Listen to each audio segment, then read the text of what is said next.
What's up, everybody? Welcome back to the Game Show. My name's AJ Gills. How y'all doing? It is time once more for the weekly show, or should I say it's about a day late for the weekly show, but we're just going to ignore that. Nah, I'm sorry about that, guys. I wanted to do this yesterday, but sleep got in the way.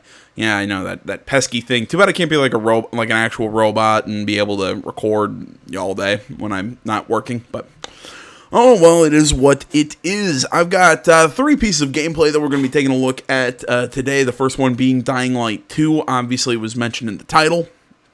From there, we're going to watch some, I believe it was gameplay that was shown, might have been at Gamescom, I'm not sure, it's recently released for Vampire the Masquerade Bloodlines 2. There we go, that's a long-ass title. We're going to be taking a look at that. I think we've actually taken a look at this specific gameplay segment, but we're actually going to have developer commentary on top of it, so maybe we'll learn a few more things, and we can talk about this, that, and the other thing, and then we're going to close out with about 15-ish minutes of GreedFall. So that is the plan for this video. As always, if you're new to the program, basically what we do here, we sit, we watch video game, or we read articles, we'll sometimes watch some videos. This week, just because I'm lazy, we're just going to watch videos, and just sit and make my comments and whatnot. Links to everything we cover is down in the description below, along with the timestamp of when we switch topics. I'm trying to think if there's any other important things. I think that's just about it, so let's hop in. Welcome to the world premiere of the E3 2019 Dying Light 2 gameplay demo. Oh, and by the way, they are saying this is E3 because this was behind closed doors at E3. This was just suddenly released, I believe, this week. So, if you're thinking, what, this is old, yes and no. It's new to the public. It's an open-world action RPG game that gives you the power to make choices that change both the narrative and the world around you. The mission we're about to see is crucial for the narrative. The city is on the brink of destruction, as drinking water is just about to end. Our guide and friend, Frank, believes that the only person that can solve the drinking water problem is the Colonel, a man with a bad reputation, who leads a group called the Renegades from the city's pumping station. Frank uses his status to call a meeting between the Renegades and the officers from the 2 main factions that operate in the city. Our game's protagonist, Aiden Caldwell, is invited as well, and he's just about to join the others.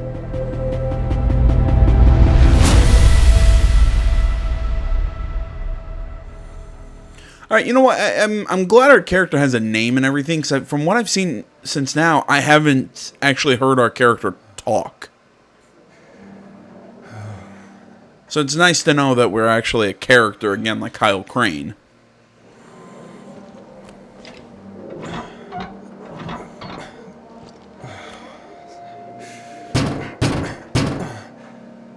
Aiden, we need you. Renegades will be here any minute.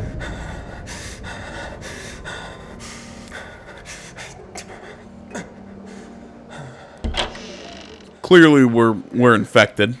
Where have you been? Around town. Drink. Yep, and he talks too. Kick ass. Need to rest? No, I'm okay. I'll be okay.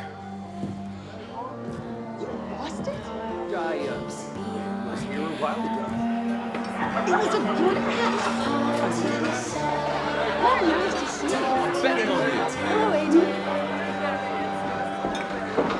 Wait, they don't know? That we've run out of water? No, they don't. Were you gonna tell them? If we work things out with the Colonel, I won't have to. What if we don't? Then tomorrow, this place is done. Either way, tonight should be a party. Let's go get one. He's celebrating early.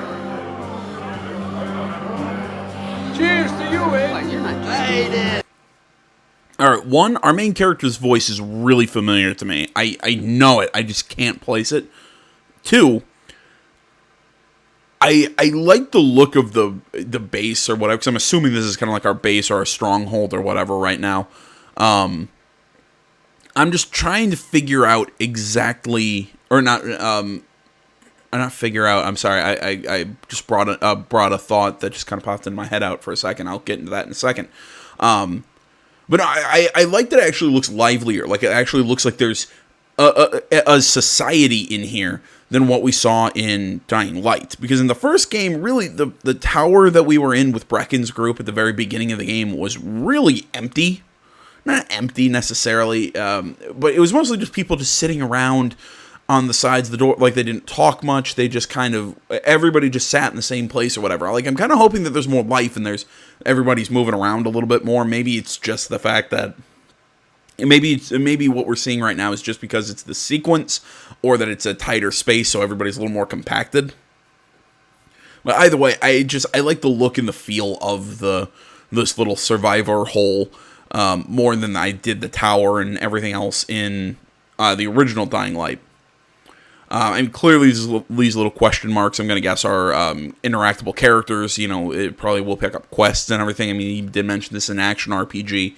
So there's going to be side quests and whatever to do out here in the city. We also know that this game has a lot of branching paths and multiple ways to handle missions or whatever. So we pick who we side with or whatever and stuff like that. So it really seems like they're trying to branch out from the more linear story that Dying Light had. Now, that being said, as ridiculous as Dying Light was, I loved Dying Light. It was a lot of fun to play that game. And I'm hoping they still can capture, in everything I've seen from this game, it looks like they've kind of captured that just fun to play game.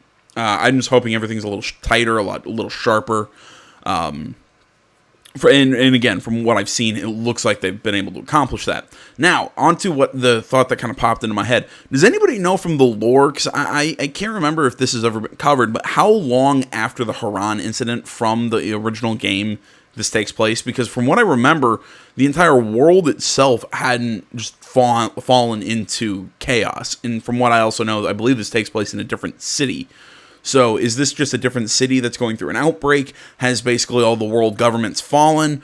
What's going on, and when exactly does this game take place? I'm sure it'll cover it in the game. I'm just not sure if we already have that information out there.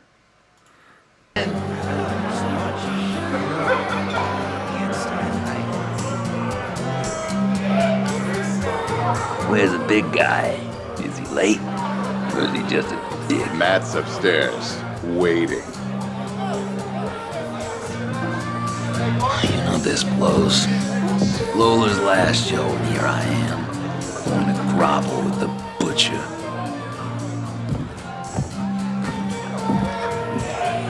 Matt, it's time. Let's go. Matt?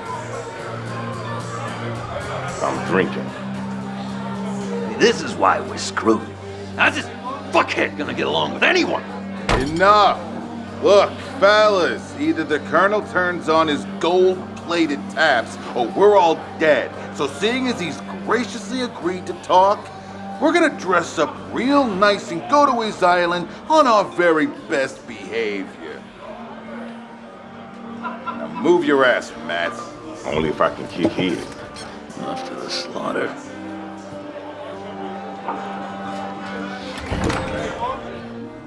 Oh, it's daytime. I figured it would be nighttime. I love the look of the city.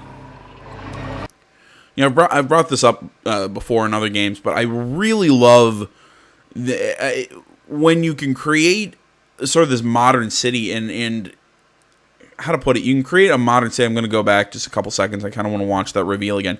Yeah, you can see it, but nature has kind of started to kind of I don't want to say retake over, but you're seeing the trees grow on top of the buildings. They're kind of falling into a little more disrepair. Everything's a little dark, a little grittier, a little dirtier. It's just post-apocalyptic worlds can either be just absolutely gorgeous or just boring as hell. And I love games that can actually make me enjoy looking at them.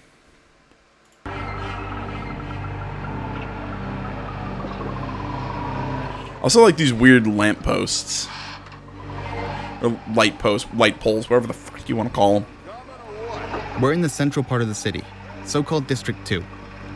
The city is made up of 7 very different regions, and each one is a truly individual environment that introduces new parkour moves, enemies, and gameplay mechanics.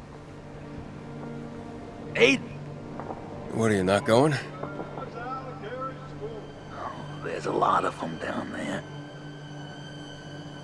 Things will get fucked up at the castle, I guarantee it. You got a plan B? I'll improvise. What if he improvises? It'll work out. You so sure about that? Frank! Fuck! Knew it!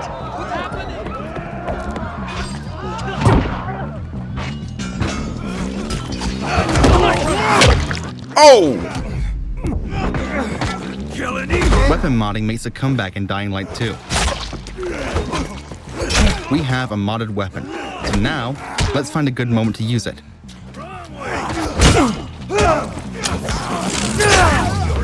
Oh, so you can turn on when you want to use the mod.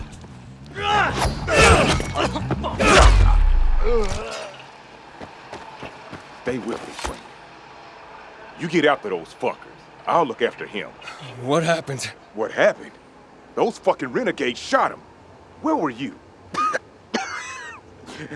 Aiden. Hold still. Hey, Aiden. Catch that truck, or you would never get onto that alley. The first choice, chase the truck or stay with Frank. Just keep him alive. Stay in contact. Now run! Damn it! Run! Hold on, Frank. Okay, let's chase the truck and see what consequences that brings. See, I want to know. But this tall building looks like a great vantage point. We should use it. See, I want to know exactly what all those bracelets are. Because, you know, we see Aiden has one. Initially, I thought it was something to, you know, kind of like a stopwatch for the infection. But it looks like all the characters that I've seen so far have it. Rooftops. And this is something you can change by your actions and decisions. Hey, have you found the truck yet? Not yet. Matt? Can you see the truck? Looking. That's Frank. Can't find the doctor. But don't think about that now. I'm on it.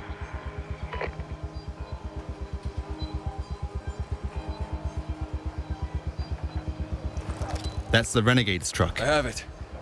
I'll get them for this, Matt. Just keep your cool, kid. Remember, what matters is the water. This calls for something special.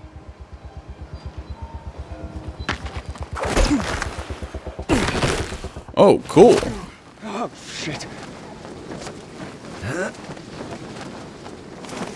So you can grapple and parachute. In Dying Light 2, we have doubled the number of parkour moves, so let's use some of them now.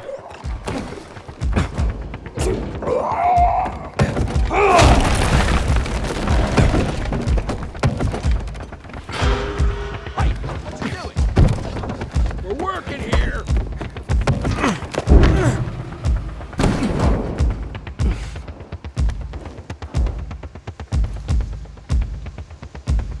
See, I like how you deplete stamina. I like how you deplete stamina while you're just holding on. I know that's a weird thing to like, but it feels a lot more realistic. I think what really surprised me the most about the original Dying Light was how clean the free running was. I mean, yeah, there were times that I ended up running in the walls and stuff that it didn't work out for me. But really, I felt that I did get better as I kept playing the game. Like, I could pull off, like, cooler chains and whatnot of all the parkour moves. I think that was, like, the big drawing point for me for Dying Light. I mean, the combat is fun. Like, I actually enjoy it, especially when you get those. That's why I like knives in the game, because you can get all those the beheadings and everything is really cool. But at least the one gameplay element that I'm really hoping they fix, and we didn't get to see a lot of it in that opening bit, is the combat with human enemies. Because I thought the human enemies in the first game were ungodly annoying. I mean, it's why I always stocked up on guns to fight them, because they were way easier to kill with guns than they were with blades. And it doesn't really make a lot of sense, because a lot of times, like, I was cutting people up. I'm like, you should at least be hindered by the amount that I've cut you up. But no, I mean, it took too long to fight human enemies in the first game. So I'm hoping that gameplay is at least a little smoother. But for the most part, what I'm seeing right now, I'm really liking what I'm seeing right now because it's very reminiscent of the first game. It really looks like the biggest changes are being done to story. It's like they said they've added parkour moves. I'm gonna guess they've added more weapon customization. They've added a little bit more to the combat and everything. It seems like they've added to what works, and they're changing. I don't want to say the story in Dying Light was the weakest part, but it could have been a little better here and there. I feel like it drew itself out a little too much in certain aspects, but.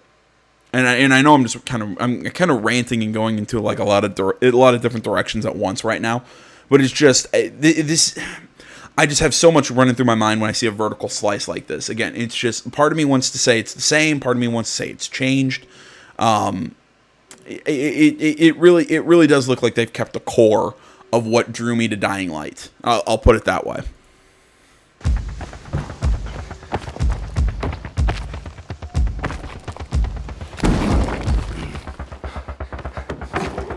See, that's weird. It kind of looks like that bar's stamina, but sprinting doesn't.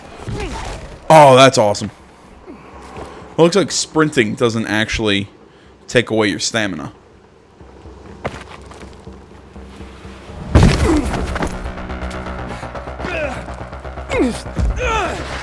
Maybe it does. Oh, okay. Never mind. Okay, I thought what he's doing right now is sprinting. No, he's running. Okay. But you actually have a sprint that can get you extra speed. Alright.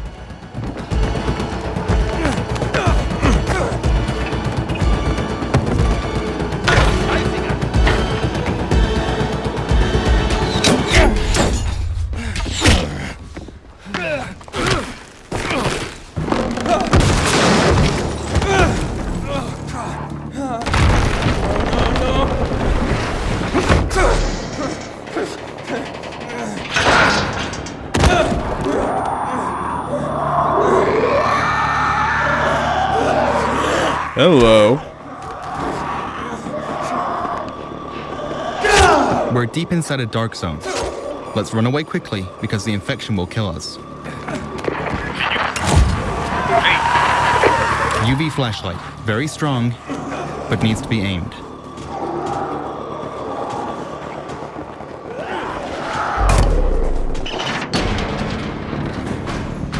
The infection will...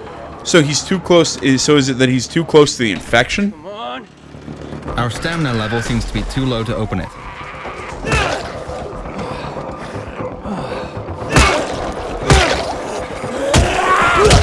Jeez, that weapon really didn't last.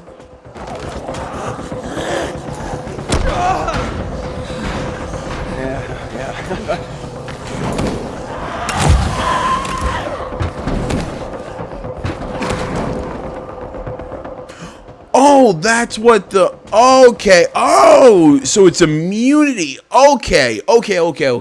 So we're not like Kyle Creighton. We're not infected, where that's what the watch does. The watch is almost a timer of how long they can be in certain areas like this, where the infection or the virus, whatever the hell you want to call it, is really high or really concentrated.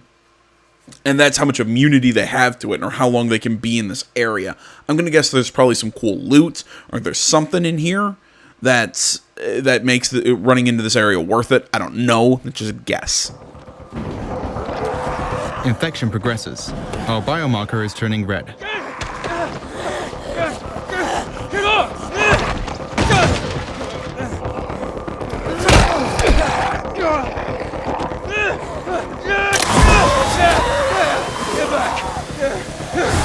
Another way to use UV light is the UV flare.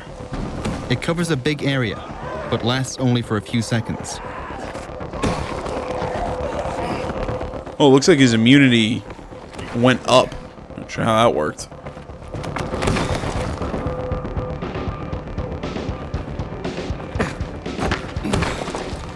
Matt! Come on, Matt, I lost it, Matt! Wait. We've got a vision. Confirmed. They're heading onto the viaduct now. Which viaduct? Over the track. Okay, on my way. Be careful, Aiden. The Colonel, he's a psycho. He doesn't mess around. Neither do I.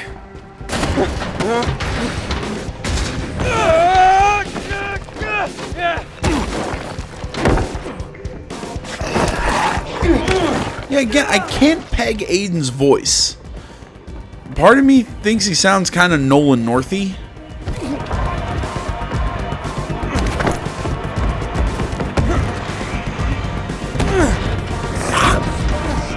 Oh, that's cool.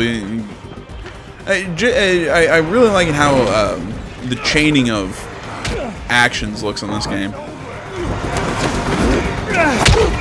Again, it's like I said, it's just the things I really liked about the first game, it really looks like they're bringing into this one. Ow! Leave me alone! Take me to the castle. Are you nuts? Just drive.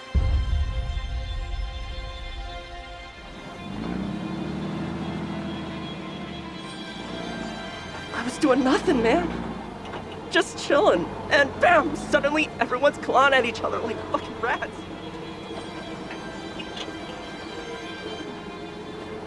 You mind? Can't handle this sober. So much to see a gun, I shit myself.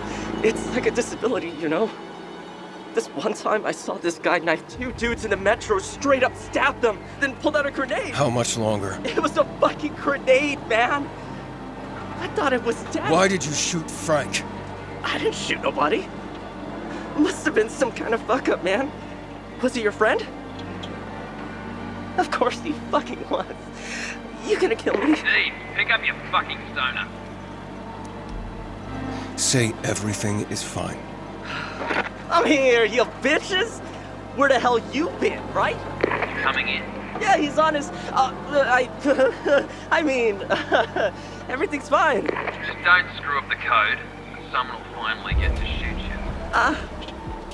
Guys, I love you. Get a bigger ass clown for this. What is the code? 3 horns. No. No. 3 horns. You better get it right.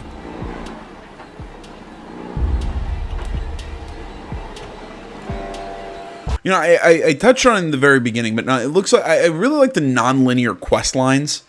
I mean, I'm not really sure that. I'm not sure if chasing this truck is always going to be exactly the same. It might not. But I really like the options. You know, you can choose to chase the truck, stay with Frank. You can choose to threaten the driver, kick him out. There's a lot of things I really like out of this that I'm seeing here. That does require kind of the split second. Okay, how do I want to handle this? Do I want to go in stealth? Do I want to go in loud? Do I do this? Do I do that? I like having that option, especially in a game that gives me so much freedom mobility-wise. I like that they're giving me that option to kind of tackle the objectives the way that I want to. Granted, it's a little binary, but I don't mind. It seems we're entering the heart of darkness. So just to recap, the city is out of drinking water, and people believe only the Colonel can solve this. We tried to talk with his emissaries, but something went wrong. It's time to talk to this guy in person. The fate of the city is in our hands now.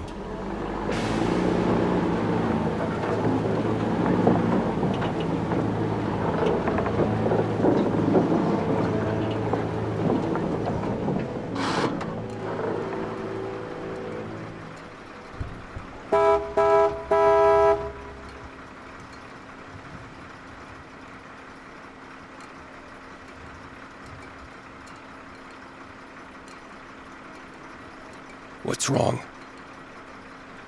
Fuck, guys! Yeah, because there's no way they don't see that. Wrong.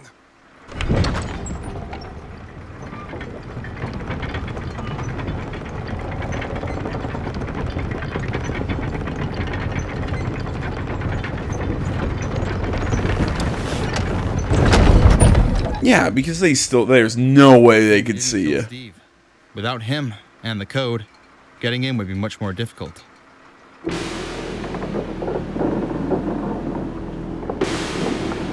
There's no way that they're trying to pitch this as, oh, Aiden can't be seen. Alright, because it looked like he was trying to, like, slide down in the seat. I have to raise the alarm. Don't even try, or I'll come back for you.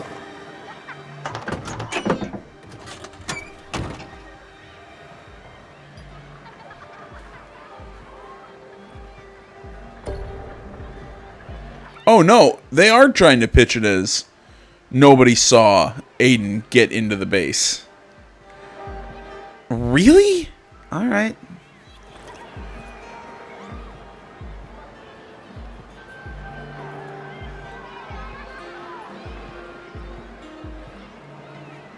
I'm surprised none of those sentries saw him. I think they should have been able to, but whatever. I like the cracked binoculars. It's just a neat little visual that we're getting to see there. I mean, you know, they play a big almost nothing. They say it's I say patience. They will let. Came into this with my sister. She was to have a baby. Girl. Huge girl. Someone wanted to have her growing up with somebody. So I came. Studying was less important than a child. My sister moved here from a small town.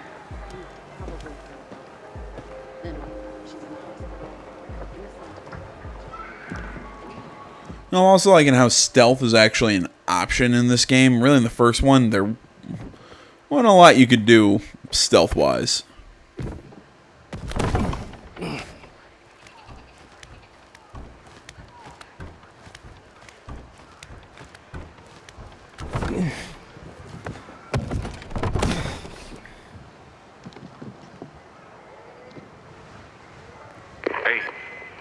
I'm on the island.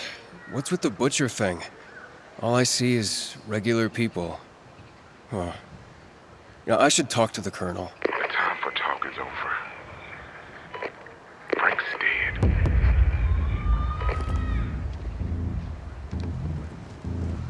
You there? Hey. Our friend, Frank, is dead. If we had chosen to stay with him, perhaps this story would look differently. But now, this raises the stakes for all of this.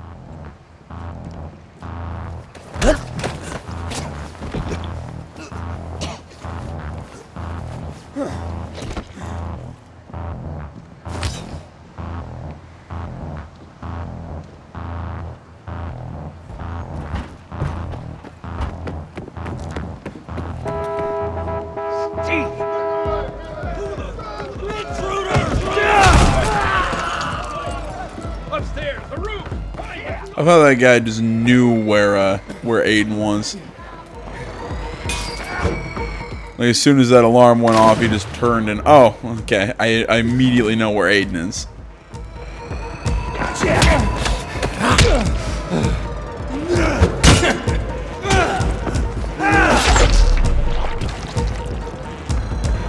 That's awesome.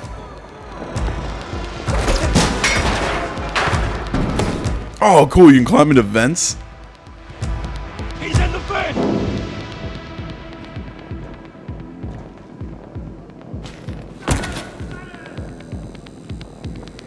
Stop hiding! Gonna slam you! That, doesn't make it sound like you're gonna kill me. That sounds like you're gonna do something else to me. This looks like the colonel's place. Let's pay the guy a visit.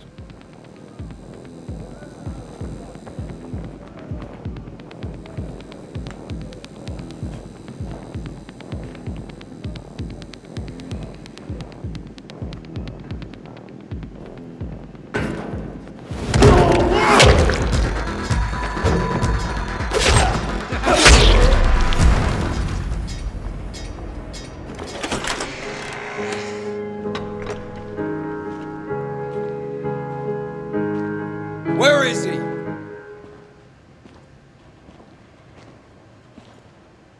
Where's the colonel? She's afraid of you.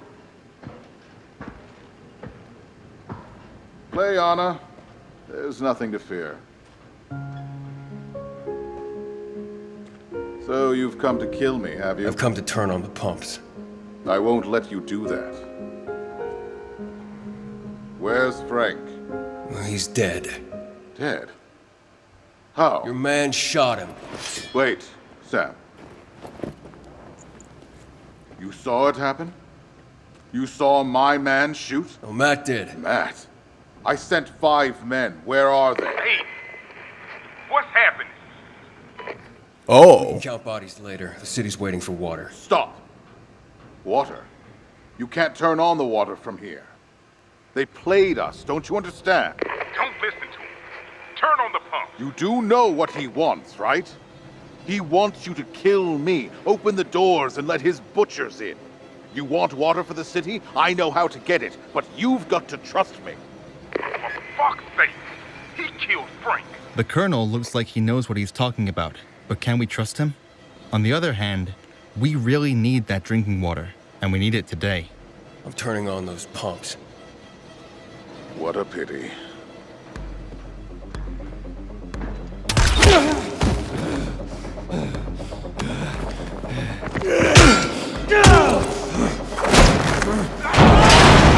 Oh, that's cool.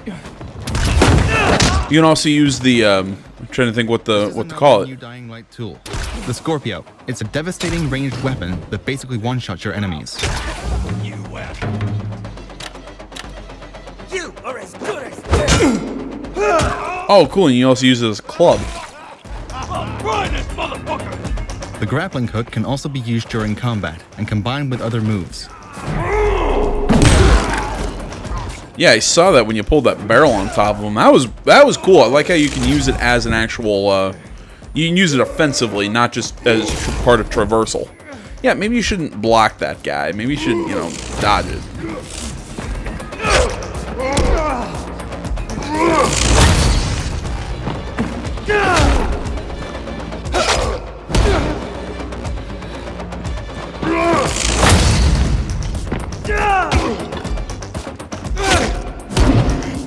I'll crush your fucking skull!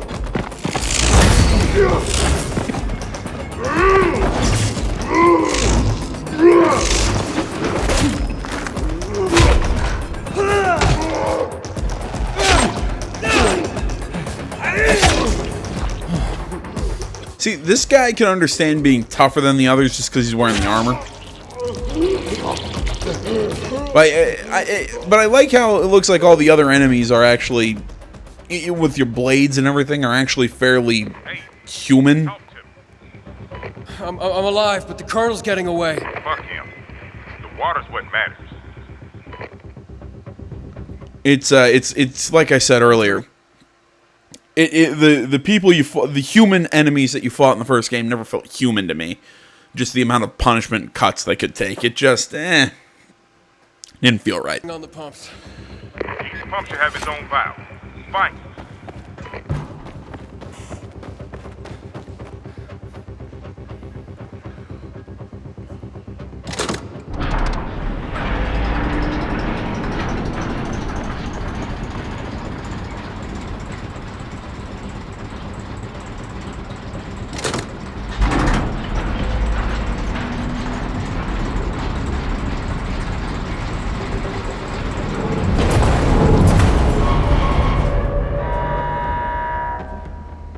There's a problem. What's that? Repeat. The alarm went off. The pumps stopped. What's going on, Matt? It's just an old piece of junk. Find the control room and turn on the main valve before the whole thing falls apart. I'll find it. Stay on the radio.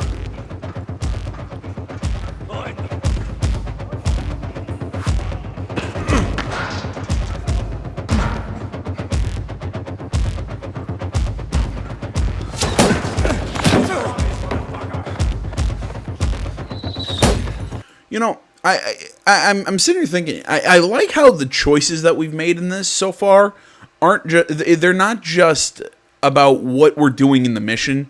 Some of them are just about the mission. Some of them have further story implications. So, for instance, that opening one, if we would have found a doctor for Frank, maybe he'd still be alive and still in the story.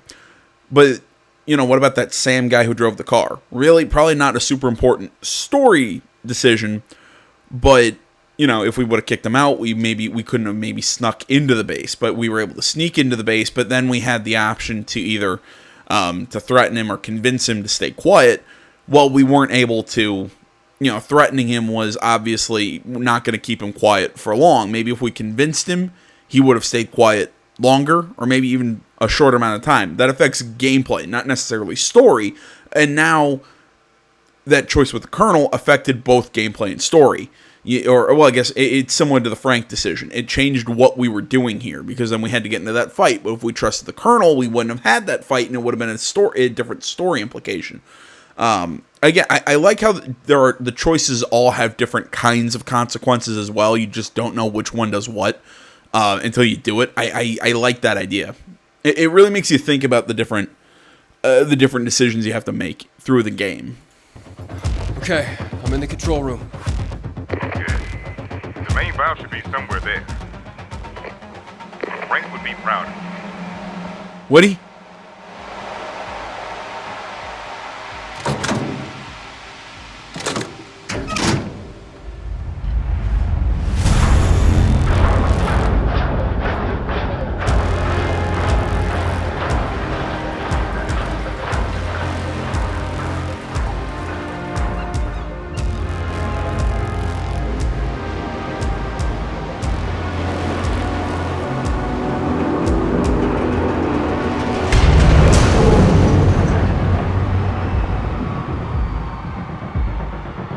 Dying Light 2 gives you the power to make choices that have massive consequences for the whole city, the sandbox space of our game.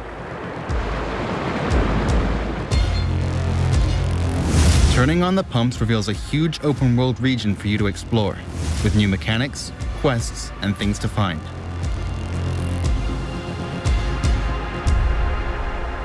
It also changes the direction of the narrative. The Colonel was right.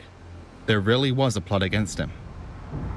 But only he knew the area was flooded for a reason.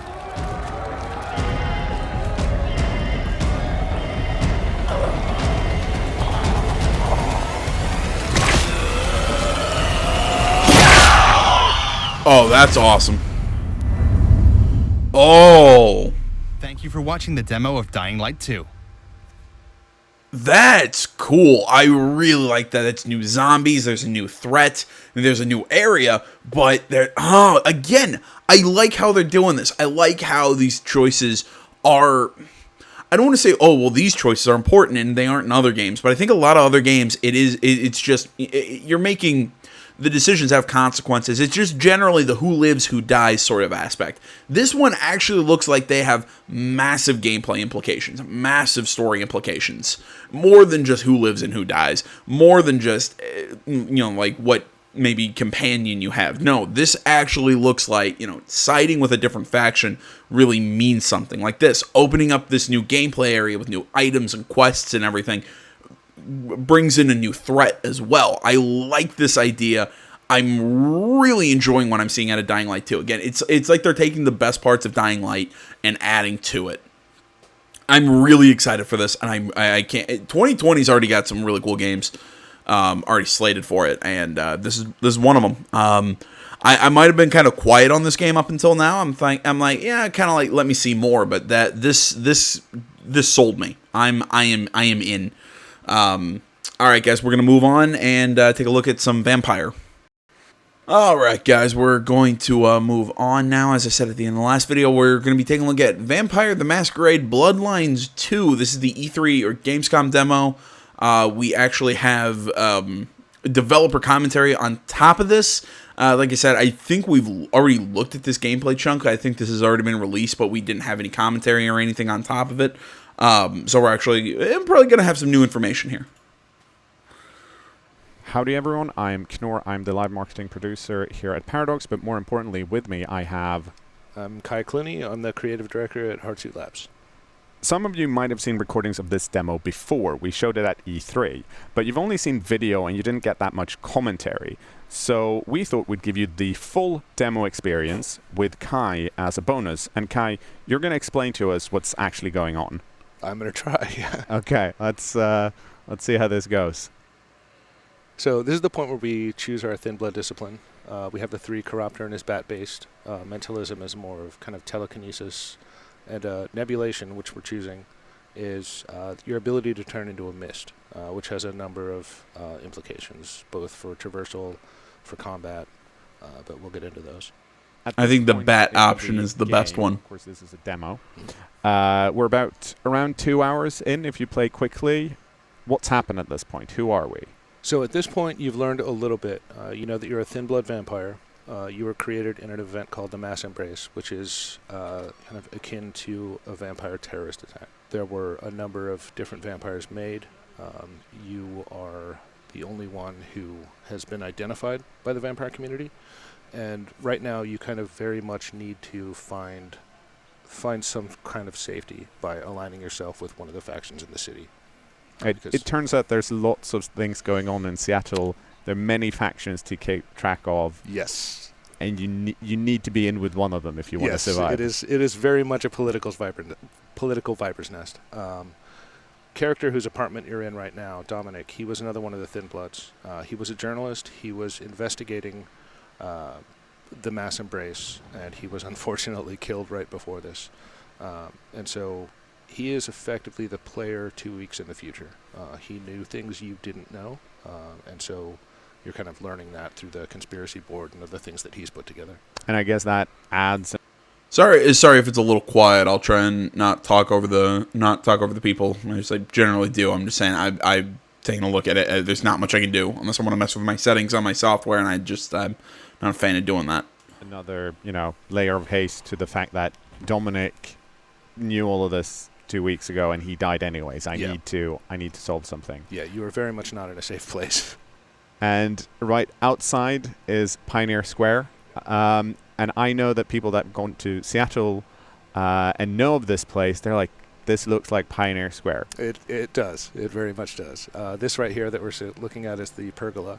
It's kind of the main architectural feature of Pioneer Square, and it features a lot just in the city's history. It is one of the most recognizable things in the city for tourists.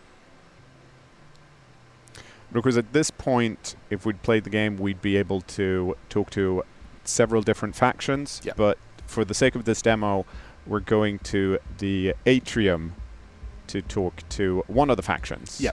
And of course, we've seen nightclubs before. Mm-hmm.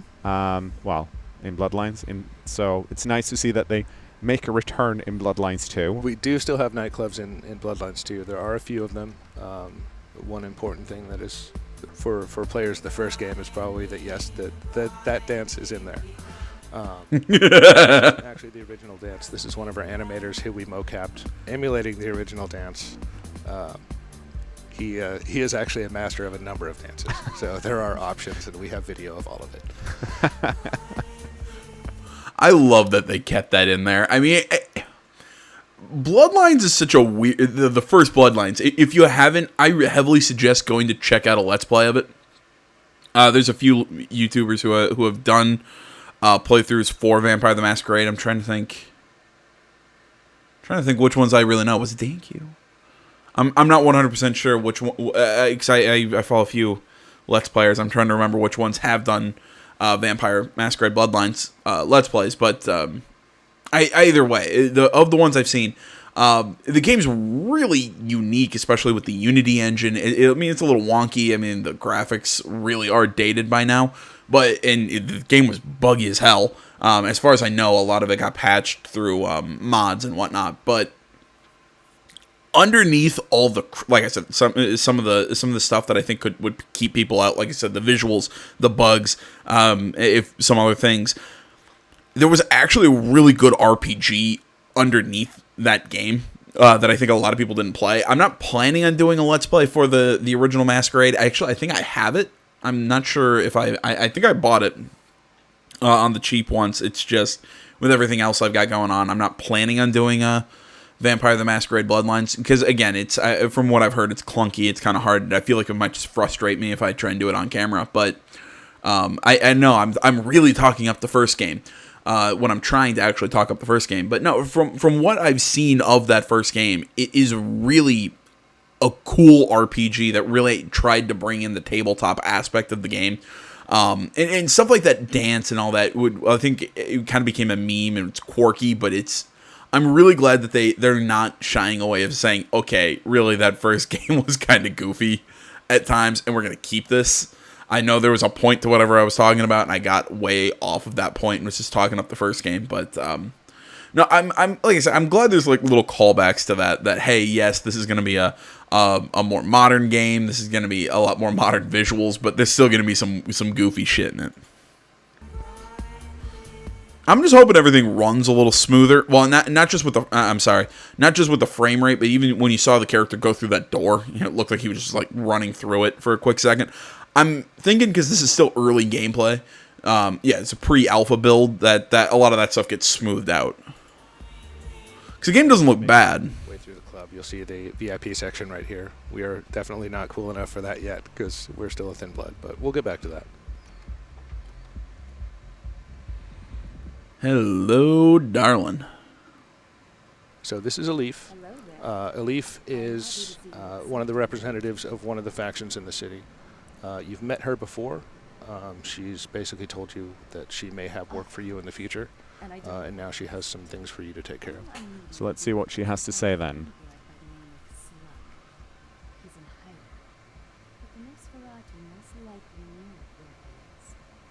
Once you find Slug, all you have to do is purchase some information off him. It sounds simple, I know. And while I would usually handle something like this myself... Jeez, why is it so fucking quiet? So, can I count on you to get this done for me?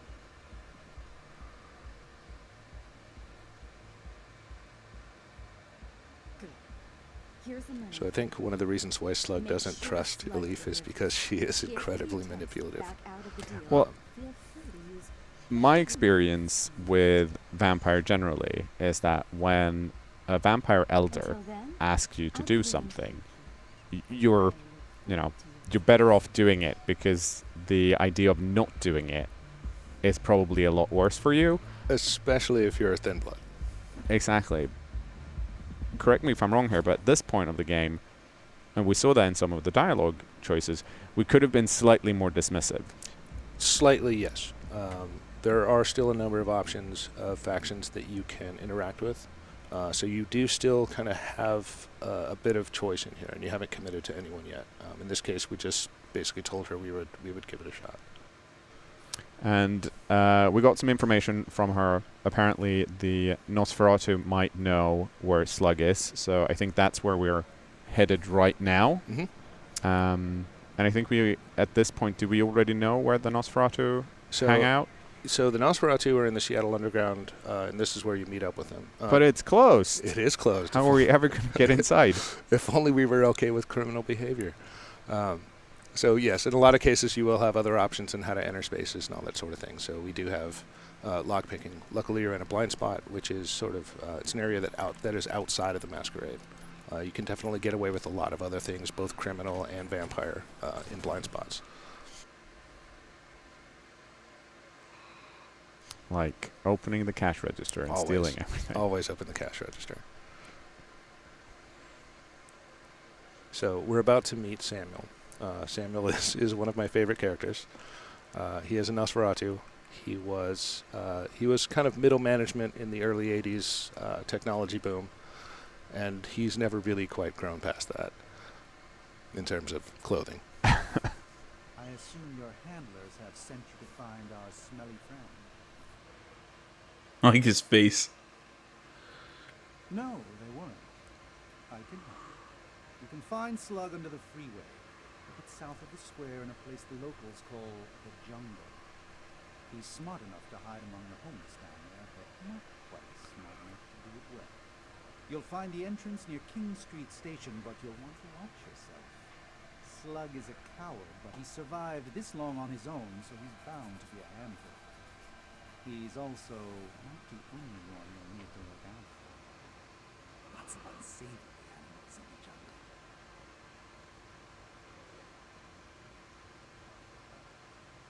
Well, since you're so obviously capable, there is something. I'm shocked they want us to do something. I know, it's unbelievable.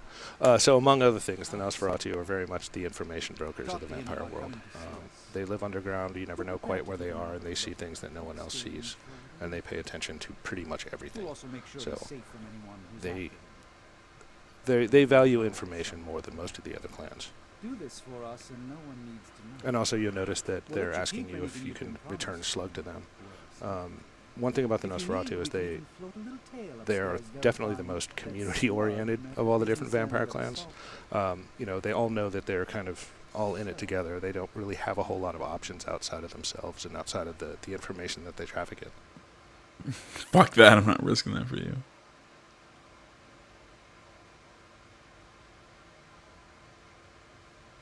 Pick an option. I like the fact that we'll think about it. We'll see what we can do. Yeah. So, at this point, we talked to Nosferatu. We know that Slug is in the jungle, and that the jungle entrance is close to King Street It is Station. south of the square, next to King Street Station. Talking like someone who's from Seattle Exactly. or lives there. If you're not from Seattle, we can put a circle with a triangle in it to help you along. Should we quickly go through the interface of what we see here? Yeah. The UI. So at the top we have the compass that can kind of help you out. There's also an indicator as to whether you're in a masquerade or blind spot. That's the eyeball with the X through it. On the bottom left, we have our current discipline. That's surrounded by the amount of blood we have available to us. Blood is everything. It's what you use to heal. It's what you use for disciplines. It keeps you out of, it kind of keeps you sane. The lack of blood will just, it'll start to build that hunger in you. So blood literally is everything in the game. Next to that, we have the health indicator. The green section is normal health. We also have what's called aggravated damage. Aggravated damage is not able to be healed by, normal blood healing. You'll definitely have to go back to your haven. I like that we're in a world where we can say normal blood healing. Yeah, normal blood healing, like you do. And then below that, we have what's called the frenzy meter. Depending on your level of humanity, that might grow at different rates, or your clan selection. But frenzy is basically how close you are to succumbing to the beast. It has obvious physical benefits. If you're in a fight and you frenzy, you're going to tear through people a lot faster. But if you succumb to frenzy, that's it. It's game over. Now, one of the other things I love about running around in Vampire is that we have this essentially parkour movement. Yeah. We can scale quite a few buildings. How much of that can you use in Seattle, as it were? You can use a little bit of it, but you definitely don't want to do too much right in front of the wrong people. Masquerade violations can stack, but there's some actions that you'll take which will immediately anger police. The city will very much react to what you're doing in it.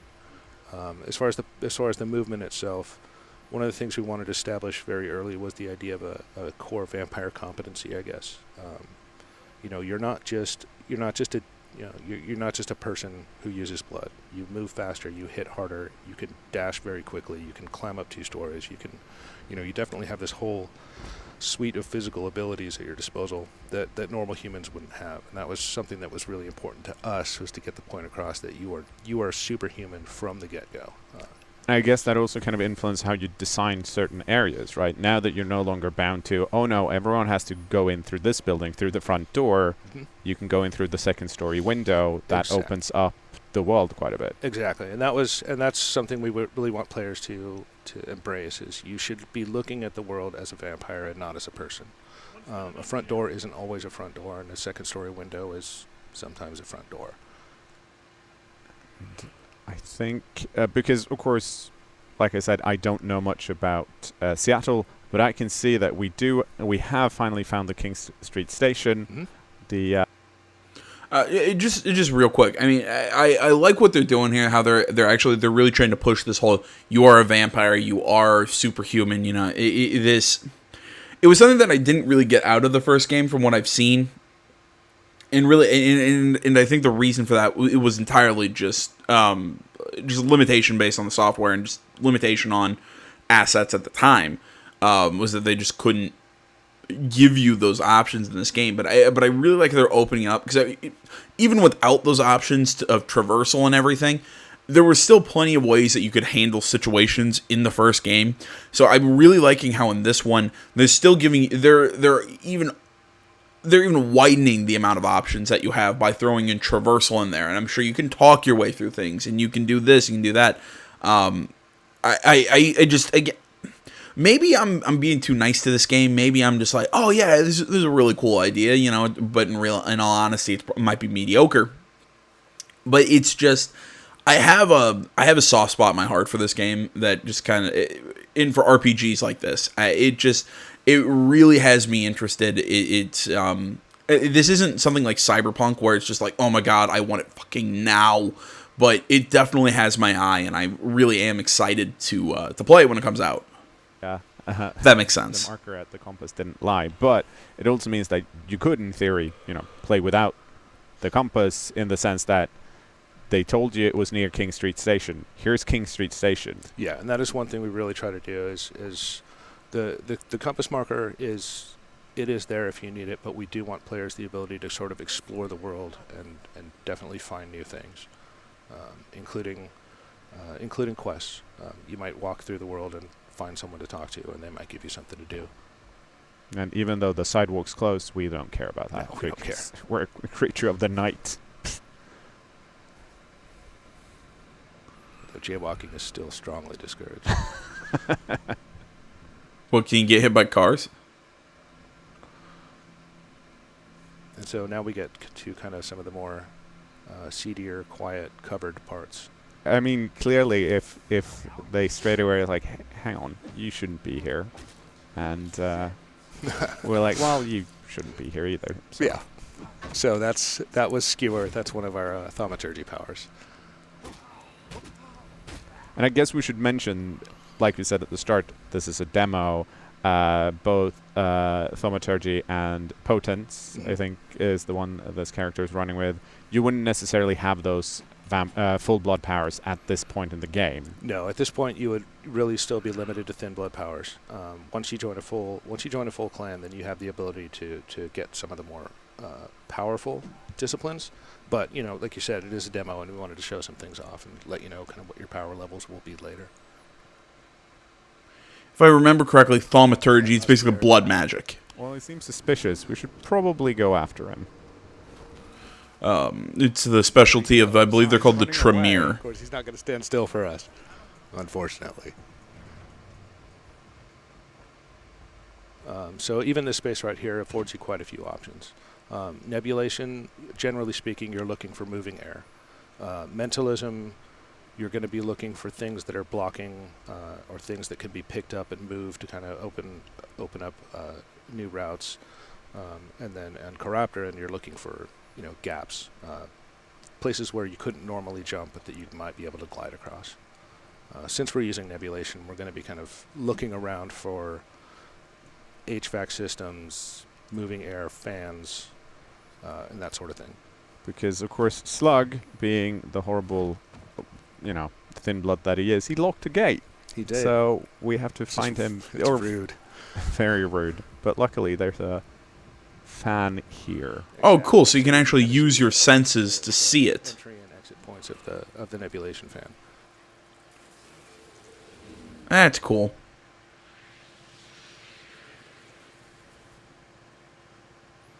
Yeah, just ignore the mist. I suppose it's as good a time as any to feed on them. Perfect time to eat. Of his face. So this is what's called a full feed. There are three types. There's a partial feed, which really gives you negligible amounts of blood, and actually they live, and they can, it's usually interrupted during combat. Mm-hmm. That was called a full feed. What that does is that gives you more resonance, as opposed to a fatal feed, which kills the target and kind of takes a hit to your humanity, but you get more blood. Okay, so he didn't kill him. Okay, so that is an option to not kill people. There's a whole concept of you are what you eat, that we've really been pushing. And the idea is that not all blood is the same. These characters might be filled with delirium, others might be filled with rage, and by drinking different types of resonance, we're treating it as sort of a secondary type of experience. That kind of further allows you to customize your character based on your preferred tastes. Interesting. See, that's partly what we. I didn't want to cut that guy off, but that's interesting. That's a little different from the first game, because the first game you could only eat certain things as a certain class. Like if you were Oh my god, I always forget what the high class. I think was it Virat? No, Virat is from a different game. Maybe it was. I don't remember. It was if you were the high class vampire, you could only feed from like high society people. There was like one dude in the walking around outside your crappy apartment in the first game that you could feed on. So you could only feed on like high class blood. If you were Nosferatu, you could eat rats with no penalty. If you stuff like that, like different classes could feed on different things and be fine or be made sick by it. What it looks like with this game, they're talking about how it's you gain different kinds of experience for the different, like you said, like delirium or rage or whatever, depending on who you eat. With this whole resonance idea, that's an interesting concept. It takes, I think, that takes the concept a little further. See here, when we using heightened senses, the world kind of goes a bit different. We see the heart and the veins, and those are differently colored depending on, I'm guessing, what type of what type of resonance they have. It also kind of lets you see that things, lootable items, that sort of thing. It is very much it's a heightened perception kind of thing. And I guess that can be useful because we're going to come up to a point real soon here where we use that. We've lots of humans around. Let's use our heightened senses and see if we can get some extra information. So what are we kind of? You'll get a sense of, there's delirium, there's some rage.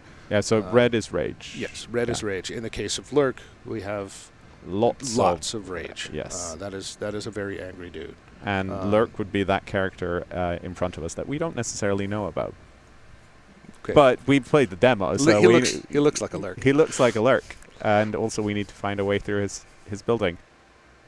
So in this case, of course, we could go in, but having realized that there's a lot of frenzy, a lot of humans there, maybe we can use a bit more finesse, be a bit sneaky, go through another vent. Luckily, we have manipulation, so we have some options here, and we can kind of choose to avoid going in crowbars blazing. I'm still playing Chiropteran because I want to be a bat, but whatever. In this case, this kind of gives us a bit of a bird's eye view of the space and lets us sort of take stock of things before we dive right in. You won't always be able to avoid combat, but in many cases, you'll be able to choose how you engage it. So in this case, we're trying to get through Lurk's building because we're pretty sure Slug went through this way. Yeah, we definitely have to get through this in order to find Slug. So we can maybe try and find a back way through. And I feel like the nice thing about stealth is that it does give us an easy way to, top up if you're a bit peckish. Exactly.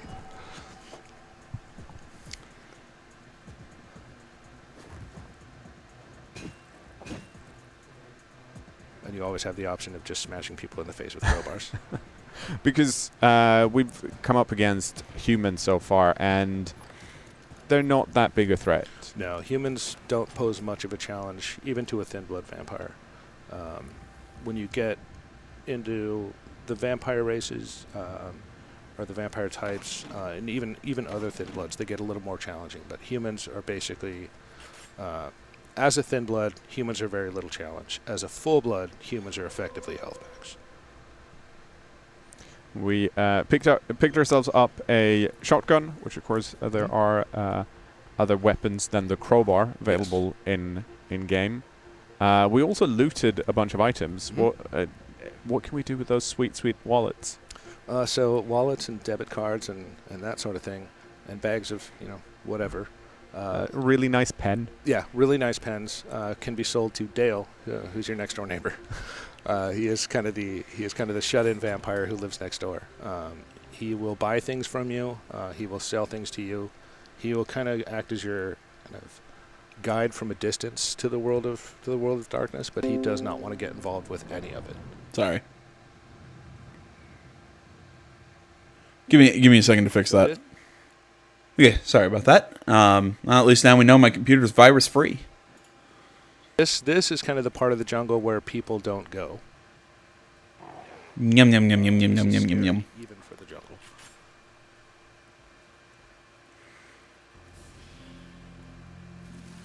I think we still. That made me jump a little bit. Not gonna lie. He's faster than he looks. Oh.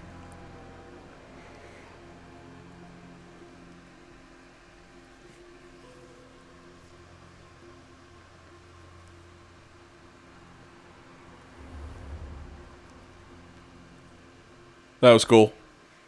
I don't know you. That's a good start. What do you want? So here you can see we've got actually quite a few options on how to deal with him.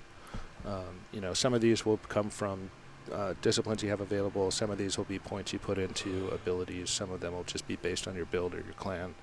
But we try to give you as many options as possible when it comes to talking to people. You're making the right move. This city, no loyalty at all. Doesn't matter what you do for them. Do they ever bring you up in the ranks? No. Just use you when it's convenient. We're all fighting over scraps here. So one other thing that might be worth noting is even though you did have enough to use one of the dialogue options on him, it doesn't always help you out. You can still mess it up.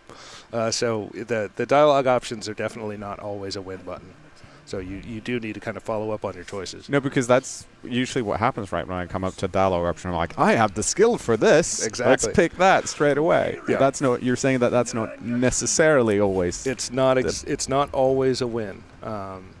You know, and that's one of the reasons why we try to have so many choices, because you know it's more about expressing who the build you've done rather than just being a win button in dialogue. And you know what? I feel like that's interesting.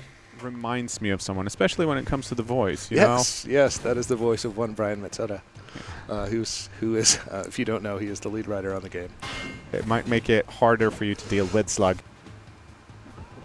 And one of the other things I wanted to point out here is that we do see some extra interface indicators. We got some yellow triangles popping up. Yep. So the yellow triangles indicate incoming attacks. In first person, it's always good to kind of get your bearings and know where people are coming from. Mm-hmm. And as a vampire, you know, you have that sort of heightened sense of danger. This is, I think, the first time we've seen several humans attack us at once. And this is where it, in theory, could get scary, right? Yes. Because they also have firearms. They do have firearms. Firearms in general are not as much of a problem for vampires as they are a human. You can actually take quite a bit of damage from firearms before they really start to become a problem. But in numbers, humans with guns are definitely something you do have to worry about.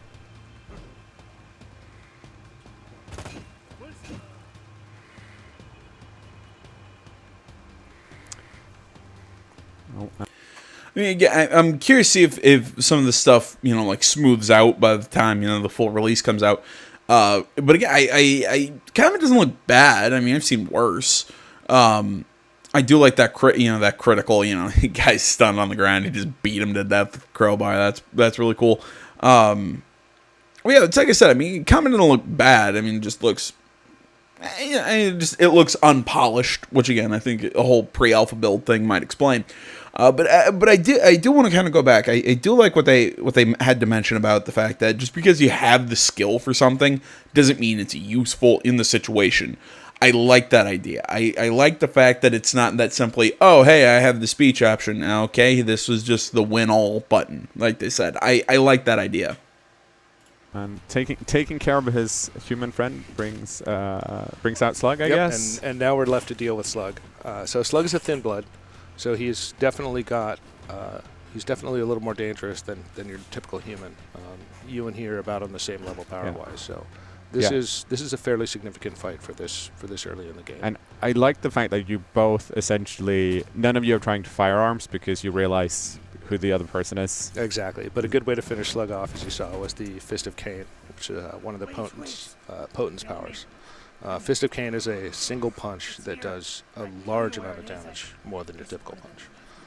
It'll usually kill most humans in one shot, and it's a good way to kind of deal a lot of damage to tougher enemies all at once. it didn't kill him. It just brought him into a very groveling state. Yeah, it's Slug. He's definitely a survivor. He knows when he's done.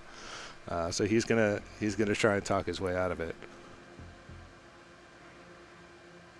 And here we can see we have another one of those dialogue options, humanity, which I think is interesting. So it's not just necessarily the skills that you decide to boost. It's also, It's also how you play the game. We talked earlier a little bit about the difference between partial, full, and fatal feeds. The more fatal feeds you do, the more you kind of, the more inhumane actions you take, the more you kind of move towards that beast. We really wanted to make sure that it wasn't a humanity good, beastie bad. We wanted to have benefits for both. So, you might have some social options if you're more on the humanity side. If you're more on the beast side, then you have more access to frenzy, and you might you definitely tend to move towards the combat and the aggression spectrum. Because that's one of the things that always intrigued me about vampires, that balance between, all this extra, non-human power you have while still trying to keep your humanity. And like you said earlier, I guess it depends a lot on what type of character you're playing this playthrough. Exactly. And, for a game called Vampire where you play a monster, humanity is not always the best road to go. Don't shit yourself somehow. I like how we decided to not promise that we wouldn't kill him. We just let's just skip that. Yeah. So even if we decided not to turn him over the Nosferatu, we did decide to let him live. Yeah, I mean, I feel like we're the nice guy here. Mm-hmm. I mean, other than all the human people we all the murder we just did, but it's fine. Except for all the murder, we're the nice guys here. So in this case, we chose to let Slug go, which Brian's a friend. Yes, I think it is a testament to his performance, though, that most of the other people, a lot of people, kill Slug. Yeah. And that brings me up to another thing I wanted to talk about is we're letting Slug go, and I'm sure we'll run into other similar situations on other missions or other quests. Not without giving any spoilers to specifically Slug, might that come back and bite us in the ass? It could. Some of the factions may want you to kill Slug. Some of the factions may not care about the information. Some of them may need the information.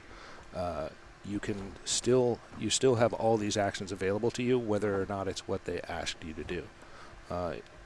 So you may not be telling them what they want to hear when you return to them. At the same time, you can also lie to them. Especially if you choose to turn Slug over to the Nosferatu. And I mean, while, like we said at the start, we're definitely in a position where we need to find some allies to survive the night. Yep.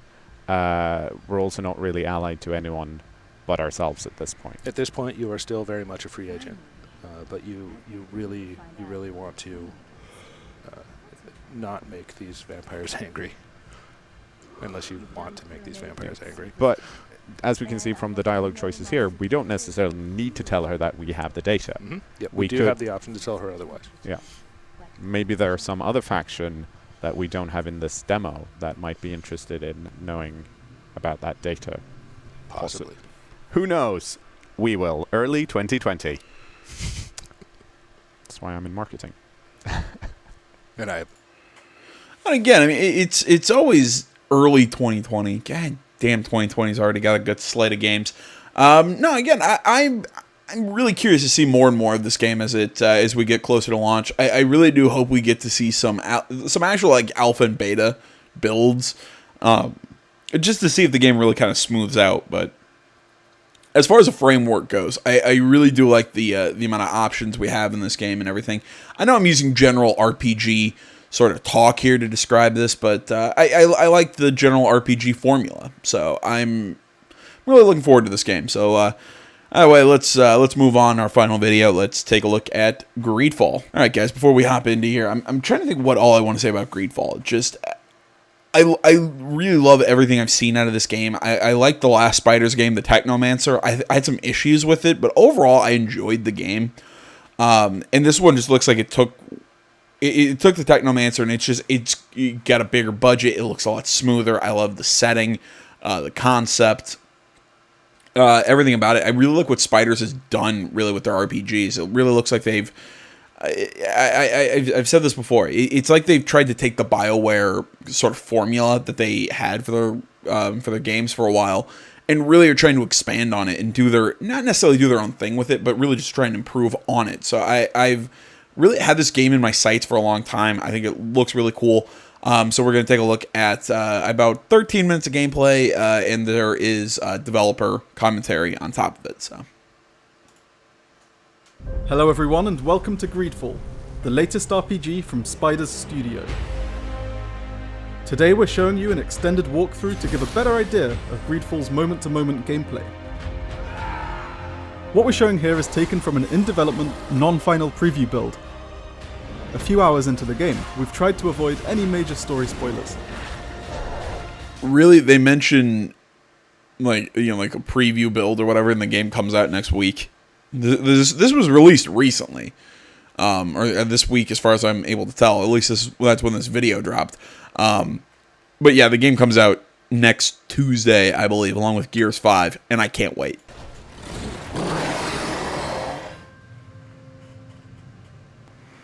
You start GreedFall on the old continent in the city of Serene, which is ravaged by a terrible disease known as the Malachor. It is rumoured that the only hope for a cure lies on the uncharted island of Tirfredi, which is where we are right now. The island is inhabited by a magical native people, as well as multiple nations and factions who have travelled from the old continent and established various settlements. Currently we're on a mission from one of these nations, the Bridge Alliance, to locate a camp of missing scholars. Before heading straight to where the camp is supposed to be, we're going to check out a nearby point of interest, a skill altar. These altars can be found hidden away in various locations across the island, granting a free skill point when found. You've got a lot of freedom in terms of where to invest these points, which are also gained by earning experience and leveling up. There are 3 broad branches of skills: Warrior for melee combat, Technical for equipment and controlling the battlefield, and Magic for the use of offensive spells. You can specialize or mix and match how you want. For this run, we're going to go with a few points in traps, firearms and one-handed blades, but with a larger focus on magic use. You also have attributes, which impact and improve what you can use in battle, and talents, which mainly relate to skills outside of combat.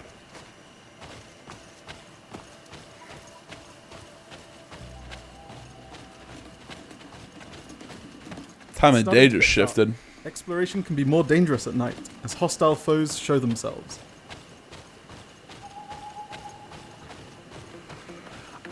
I don't remember the Technomancer doing that. I know there were times that you could actually search different areas at different times of day based on the quest structure, but if there's like an actual day-night cycle, I think that could really make this a little more interesting by having it actually be dynamic as opposed to more of you pick what time of day you want to explore the area in at that given time.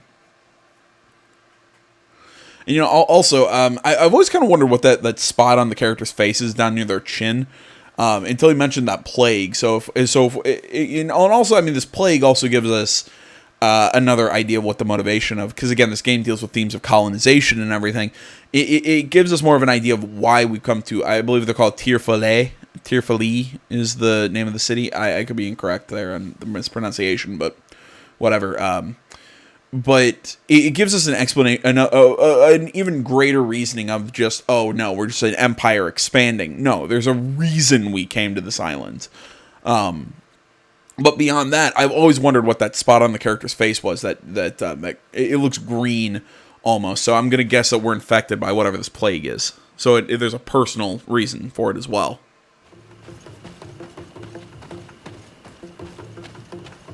We'd better find somewhere to set up camp nearby, although it looks like we'll have a small fight on our hands first. Looking at some of the UI elements at the top of the screen, we have our red health bar, blue mana bar, and yellow fury bar.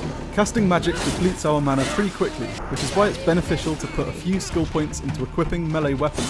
This way, when out of mana or wanting to conserve it, you can switch to a different weapon when it naturally replenishes over time. As you can see, fights are in real time, with a mix of magic, close and long-ranged combat. There's also an optional tactical pause which we haven't shown yet, but we'll go into more detail later. I'm gonna guess that the tactical pause is similar to what we saw in it's seen in Dragon Age. I know it was in Inquisition. Can't remember if it was in the other ones. I'm pretty sure Inquisition was the first time we really saw tactical pause. But a big thing that I liked was how quickly you were able to switch weapons. You didn't have to go through menus or anything. It looked like it was just a simple button press, even though I'm not seeing like the control scheme or anything like that. It was just, okay, we're using magic, and now boom, right to a sword. Now boom, right to our gun. Now back to the sword. I like seeing that, so I don't have to constantly just go into my menu. Okay, oh, my mana's low. Okay, let me go navigate a menu or two. Okay, now I got my sword. Oh, now my mana's back. Okay, let me navigate a menu. No, it's just nice and it's nice and quick.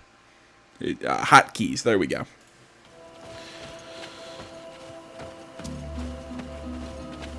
Over there is a rather more fearsome foe, a magical guardian intrinsically linked with the island and revered by its natives.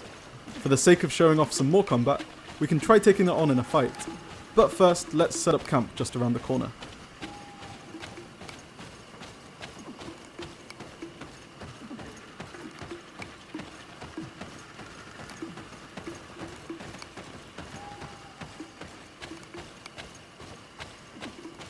You'll often find campsite locations like this scattered around Tier 3D.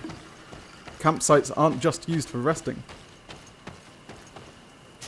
From here you can speak with and choose the party members to accompany you, with up to 2 at once.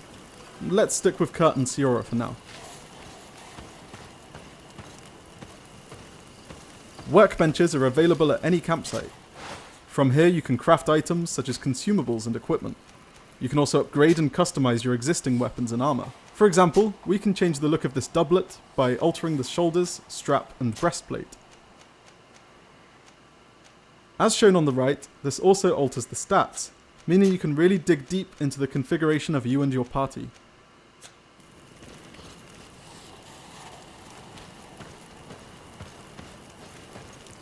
Campsites also act as fast travel points to other locations. Let's take a quick look at the island map to give a better sense of the geography. We're just here, while over to the east is the city of Hikmet, settlement of the Bridge Alliance. Down here we have New Serene, your starting point on the island, and newly governed by your cousin Constantine. Over in the west is San Mateus, city of the fervently religious Teleme nation. During your adventure, you'll also come across several native settlements spread throughout Tier 3D. Again, the camp reminds me a lot of camps from Dragon Age. Again, I'm gonna keep making BioWare references because again, Spider seems heavily influenced by BioWare. I think that's just in their design, their concepts, and just a lot of it reminds me of BioWare. You might have noticed the shield icons over the HP bars, including that of our foe. These indicate your opponent's armor, which must be whittled away before you can start dealing significant damage. The Fury bar builds up by dealing damage to enemies, rewarding aggressive play. The built-up Fury can then be used to unleash devastating attacks. We've just fallen victim to one of the Guardian's poison attacks, so let's trigger the tactical pause. From this menu, we can quickly use an antidote to remove the poison effect, along with other consumables, actions, spells, and techniques. You can also bind everything in the tactical pause menus to a specific button or key. This way, it's easy to play combat entirely in real-time action, to take a more methodic, strategic approach, or a mix of both. Potions, healing magic from your allies, parrying and dodging are all important when it comes to staying alive during tougher battles. Note that with this build, quick dodges have been upgraded to lightning dashes, while we have a divine magic ring equipped. This is only possible thanks to our investment into magic skills.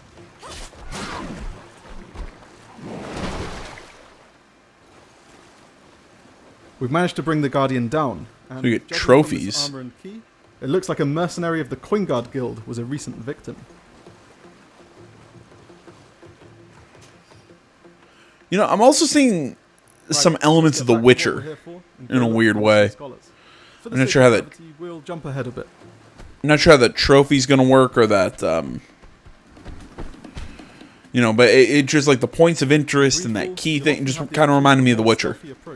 With careful sneaking past foes, you can sometimes avoid combat entirely.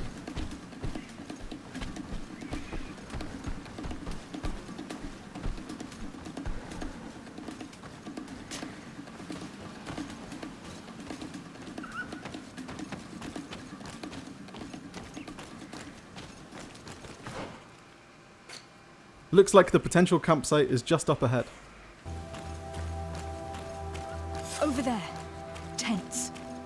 This must be the expedition's camp. The camp here? In the open wind? It was definitely set up by scholars. Signs of combat. They were attacked. By the look of the tents and the campfire, it dates back several days. It seems that they were taken prisoner. I don't see any bodies.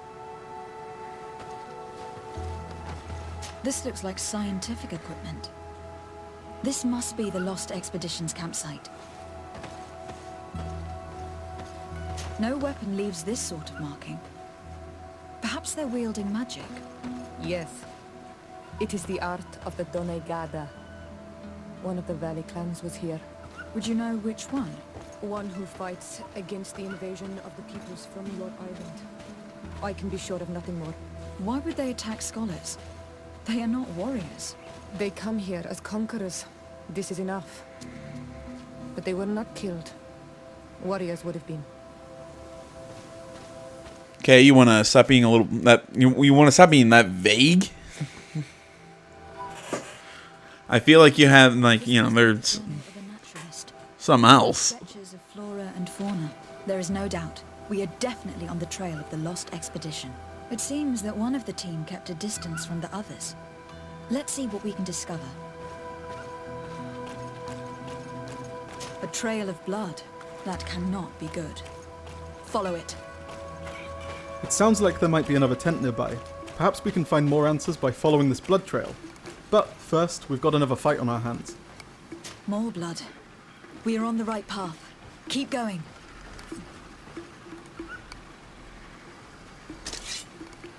I don't know, instead of blood it looks more like raspberry jam to me, but whatever.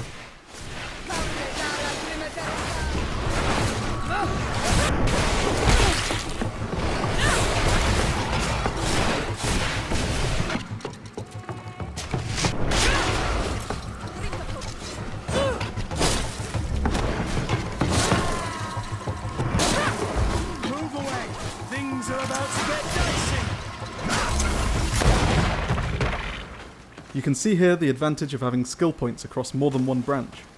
After running out of mana to unleash powerful spells, we can switch to our sword to ensure we're always able to deal out damage. A corpse. The clothes cannot be mistaken. It is a scholar of the Bridge Alliance. From the looks of him, I would say he has been dead for days, as we already thought. This isn't the woman whose journal we found. There is still a chance that she remains alive. This man traded his life for all the suffering of my people. He was only a scholar, a sage, not a warrior on the battlefield.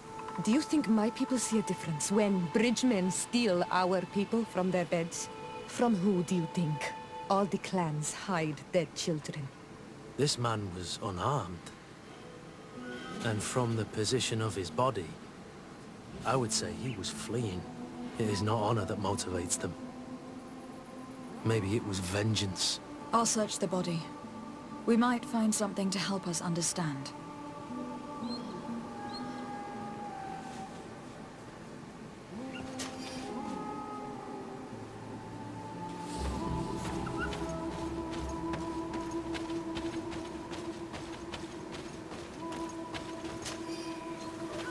Your choice of companions impacts more than just combat.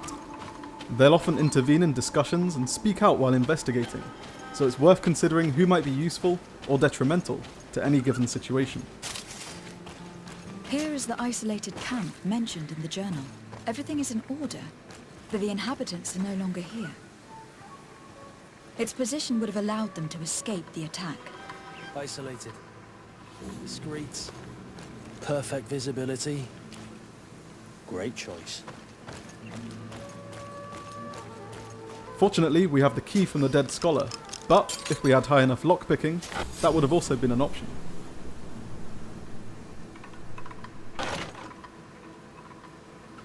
It is a journal, that of a woman from the expedition, a certain Afra. She speaks of their research and relates here that she felt watched. She feared an attack was brewing. I believe she was right. The writing stops in mid-sentence. A woman with sharp eyes. They might have saved her life. We must follow the tracks of the attack. They will surely lead us to the party of intrepid scholars. This woman was right to fear the Donea Exregao. They must have followed this path coming from the swamp. This is where we should go if we want to find these lion scholars. It looks like our next stop is the swamp. Those are islanders. They might be from the clan that attacked the Bridger camp. That's possible. They look like trackers. But what are they tracking? New prey, no doubt. Let's get closer. From here, we can either openly approach and confront the natives, or sneak over and listen in to what they're saying from a distance. Farweden se lor quesa. Esto gen nas quel se. Esrade da Orgel amadred quaheluchnom. New ciendad ne sunadet. Well, we don't know enough of the native Tirfridi language to make sense of what that was about. But now they're gone, let's look around for anything else that might help us. So is that an option? Could we have learned, put points in like language or something like that to understand it?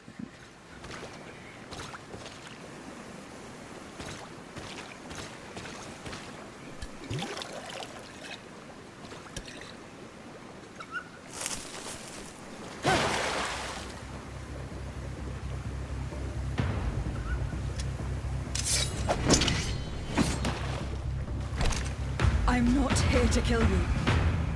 That's all we're Alright. I feel we can leave it here. Again, game looks a tad rough at times. I mean, it's just one of those things that you get for having a smaller studio like Spiders work on something. But you can definitely tell, especially if you go back and you look at the Technomancer, that they definitely have a much higher budget for this game than they did for the Technomancer. And honestly, again, I like what Spiders does.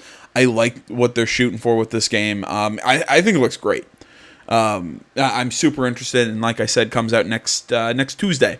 So keep an eye out for that then. And that's all I really have for you guys this week, or this video. Whatever. We'll be back next week with the weekly show. Again, pretty much, hopefully on the actual day of Sunday. I've got a lighter work week this week, so things should be, I shouldn't be having to scramble for all the sleep I can get. So, either way, thanks for watching, everybody. As always, Facebook, Twitter, the website, minds.com. Links to all that stuff is down in the description below. Please remember to like, comment, if you're not already. Please subscribe to the channel. Stay tuned. More next time. Till then, my name's AJ Gels, the 7th Game Channel. I'm out.